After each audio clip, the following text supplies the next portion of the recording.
સુરતના પાલ વિસ્તારમાં આવેલી યુફોરિયા હોટલની આ ઘટના છે, જ્યાં 1.5 વર્ષનું બાળક રમતા રમતા પાણીમાં પડી ગયું અને તેનું મોત થયું. જેનું મોત થયું તે બાળકનું નામ ક્રિશિવ છે. ખૂબ જ માસૂમ અને સરસ લાગતું આ બાળક પરિવારમાં ખુશીઓના રંગ ભરતું હતું, પરંતુ આજે તેના ન હોવાનું પરિવારને ભારોભાર દુઃખ છે. આખરે બાળક કેવી રીતે હોટલના પોન્ડમાં પડી ગયું અને તે સમયે તેના માતા પિતા શું કરતા હતા તેની વિગતે વાત કરીએ. યોગી ચોકના શુભમ રેસિડેન્સીમાં રહેતા વિજય સાવલિયા બર્થડે પાર્ટીમાં પાલ વિસ્તારની યુફોરિયા રેસ્ટોરન્ટમાં આવ્યા હતા. હોટલના બેન્ક્વેટ હોલમાં પાર્ટી ચાલી રહી હતી. થોડી વારમાં ત્યાં જમવાનું શરૂ થવાનું હતું. જો કે પરિવાર પાર્ટીમાં વ્યસ્ત હતો.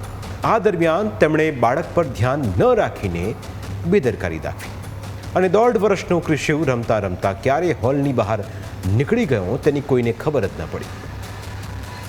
ક્રિશિવ રમતા રમતા પોન્ડમાં પડી ગયો. ત્યારબાદ તે અંદર તરફડિયા મારી રહ્યો હતો, પરંતુ બધા હોલની અંદર પાર્ટીમાં વ્યસ્ત હતા, જેથી કોઈને તેનો ખ્યાલ ન હતો કે ત્યાં કઈ જગ્યાએ છે.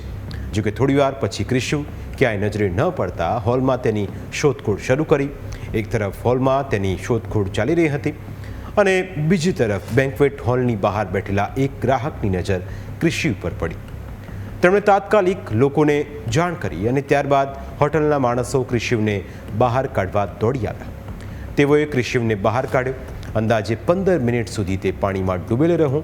આખરે જ્યારે તેને બહાર કાઢ્યો ત્યારે તે બેભાન હતો. ત્યારબાદ તાત્કાલિક તેને હોસ્પિટલમાં લઈ જવાયો, જ્યાં હોસ્પિટલના તબીબે તેને મૃત જાહેર કર્યો. પરિવાર આજે દુઃખી છે. સાથે જ ક્રિશિવના માતા પિતાને એ વાતનો અફસોસ પણ છે કે જો તેમણે ક્રિશિવનું ધ્યાન રાખ્યું હોત તો આજે તેમનો ક્રિશિવ તેમની નજર સામે હોત. સમગ્ર ઘટનામાં પોલીસે અકસ્માતે મોતનો ગુનો દાખલ કરીને હોટલ સંચાલક તેમજ હોટલમાં કામ કરતા બીજા લોકોના નિવેદન લીધા છે. આ કેસમાં પોલીસે તપાસ કરી રહી છે. સાથે જ લોકોને આવી બેદરકારી ન દાખવવા અપીલ કરી રહી છે. જ્યારે આવા મોટી સંખ્યામાં લોકો ભેગા થતા હોય, કોઈ પાર્ટીમાં જતા હોય, કોઈ સામાજિક પ્રસંગમાં જતા હોય, તો લોકો યા તો એકબીજા સાથે વાતચીત કરવામાં ડૂબી જતા હોય છે અથવા તો એ મોબાઈલમાં ખોવાઈ જતા હોય છે. અને આવા સમયે નાના બાળકો પણ ભેગા મળીને રમતા હોય છે અને રમતા રમતા ઘણી વાર એ દૂર નીકળી જાય, પાણીવાળી જગ્યાએ પહોંચી જાય. એ જ રીતે બાળક નીકળી જતા અને જોડેના લોકોનું ધ્યાન ન રહેતા તે પાણીવાળી જગ્યાએ પહોંચી ગયું. પાણીમાં એને જોઈને ઉત્સુકતા થઈ અને અંદર પડી જતા બાળકનું મૃત્યુ થાય છે.